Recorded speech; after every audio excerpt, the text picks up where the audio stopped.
Welcome to How to Become an Anime Girl in 2025, because I've heard you might be interested in becoming a VTuber. So let's talk about how to do it, but because, you know, in this economy, becoming a VTuber in this economy, yeah, we're doing this for free. We're doing this for absolute free. The first thing you guys are probably gonna want to know if you're searching for this is how to get assets. So let's go over that very quickly. The first thing you want is OBS. This is how you actually stream. It stands for Open Broadcasting Software. We do not use Streamlabs OBS. We learn how to use the actual OBS because it is so much better and so much easier on you in the long run when you actually need to troubleshoot something. There are differences between your setup, whether you're going to be streaming on Twitch or YouTube. I know more about the YouTube side as a primarily YouTube streamer, but I have also been starting to stream on Twitch. I will be showing you how to set up things for both of them. So, for chat options, they are very different between Twitch and YouTube. For Twitch streamers, you guys are going to want a Stream Elements or Streamlabs chat. For YouTube people, you're going to want a CSS chat. For Twitch, Stream Elements actually makes this very easy. Streamlabs also makes this very easy. All you have to put in is your Twitch and it will automatically update the chat for you. It will have all of the chat events. You can have a extension for your chat to be able to have other emotes in the chat. I don't know how to do that, but that is an option for you. And the most convenient thing about this is you set it up once and you never have to touch it again. YouTube people, get ready for a wild ride. We need CSS. What is CSS? It is a type of coding that changes the visual look of HTML sources. So how you're going to do this is you are going to pop out your YouTube chat, copy the link in that pop out, put it into a program called SIGMANUTS from Croneko, update that. That program is going to give you your web source, and that web source in OBS is going to have your CSS that you copy and paste from whatever your CSS source is. The one thing about this is every time you go live, you are going to need to copy the new chat link to the stream. So be aware that a lot of YouTube integrations like that are going to require a lot more setup than Twitch, because every live stream has its own link, as opposed to Twitch where everything is the same link. But Twitch, you don't keep the VODs, so you know, it's a trade-off. I personally really enjoy the streaming culture of YouTube, but I recommend trying both of them. I don't recommend multi-streaming when you start, but I do recommend at least dipping your toes into both for about a month or two to try and see which one you prefer better. For alerts, it's really similar. For Twitch, you can have follows, bits, redeems, subs, pretty much anything you want.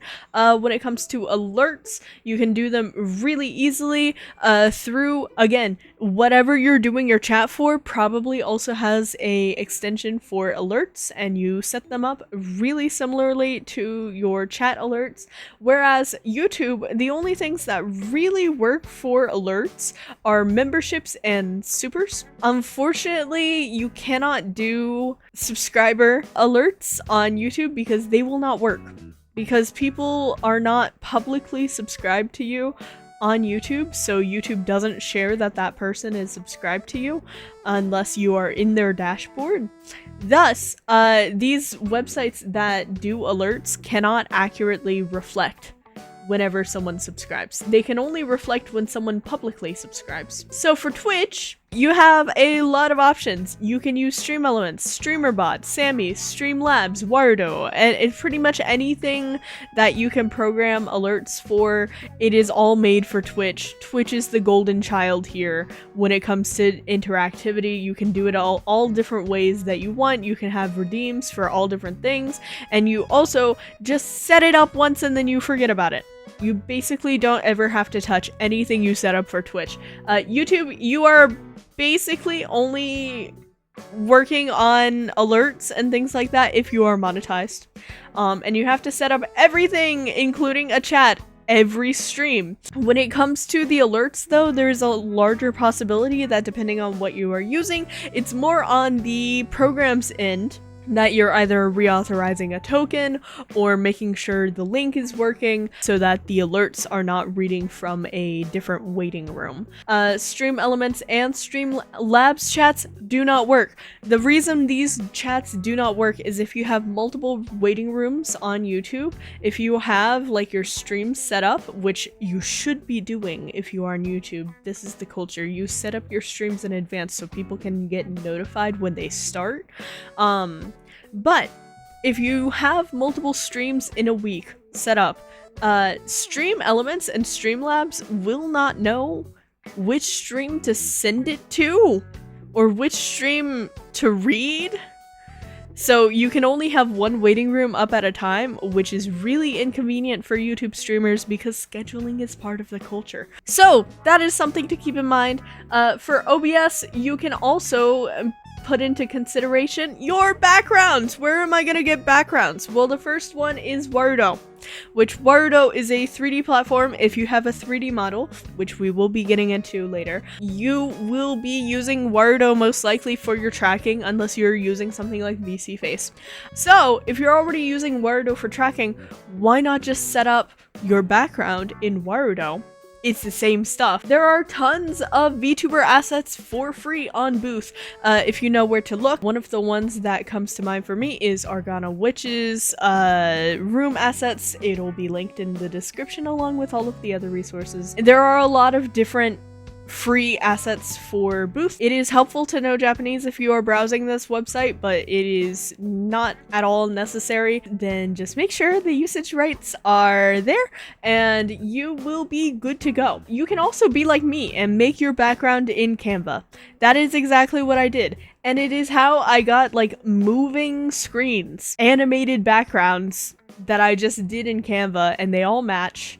And all of my overlays are the same, and I have consistent branding because I did it myself. You can also, in the same lane as CANVA, KRITA is a free software if you are more familiar with Photoshop.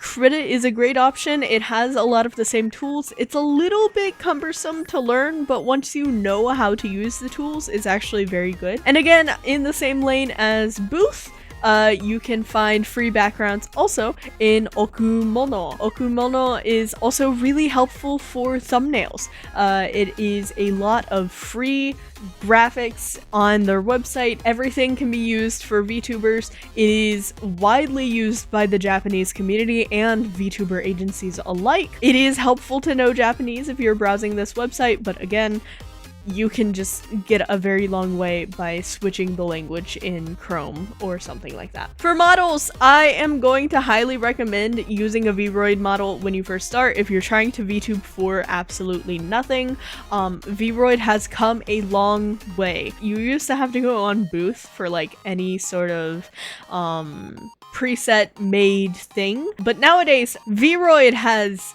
so many presets. You are spoiled for choice. You can make pretty much anything in VROID, from a furry to a lolly to a more mature character like mine. Pretty much anything can be made in VROID, and I have always had VROIDs. If you are interested in the process of how I make my VROIDs or my VROID commissions, you can actually see other videos on my channel where I stream making VROIDs, or I also have like one speed paint, but if you guys would be interested in more, I can do more. But yeah, VROIDs are really fantastic of an option, depending on what you want to do with your VROID. If you want certain toggles and things like that, you probably need to set them up in Unity. I can do a couple of tutorials on common Unity things to do with your VROID. There are enough tutorials out there on the YouTubes, so I will probably link a few in the description as well. For live 2D models, you can find them on Twitter and Booth for free.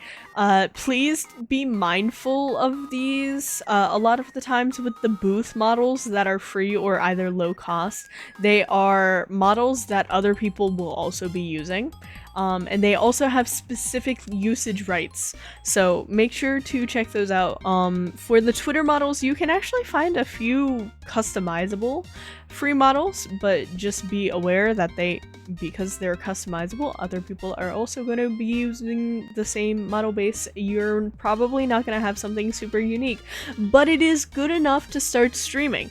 That is the whole purpose of this plan, is to get you streaming so that you can spend that year to year and a half of getting yourself to the point where you're monetized, and then once you're monetized and once you save enough, you can actually justify having that big model purchase or whatever purchase that you're looking at, be it a cover or a model, whatever. For editing software, because yes, you are a VTuber, you're going to be streaming, but how do you get people into streams? You do shorts content, you do video content. So you are going to be editing, especially if you're doing this for free. You don't have an editor. You're not hiring an editor. You are either going to choose DaVinci Resolve. This is for a little bit more advanced users, but you know, if you are wanting to do more effects and things like that, DaVinci is worth learning, and it is a free resource with tons and tons and tons of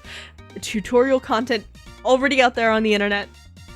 I cannot help you with this one. Personally, I use HitFilm. I will not recommend HitFilm to anyone. Do not use HitFilm. I do recommend CAPCUT, iMovie, CLIPCHAMP. All three of these are in the similar kind of lane of beginner editing, and if it is beginner, it's going to be easy. If you do not have experience editing and you dread editing, make it easier on yourself. Don't try to use something super complicated. Use something that you're going to use for your own purposes so that you can just make the content. You can make it good later. You just need to make it exist first. You're also going to need a digital audio workspace if you are going to be doing covers. I highly recommend Reaper and Cakewalk. Those are the two that I see most VTubers use these days. Reaper is a little bit more convoluted to learn.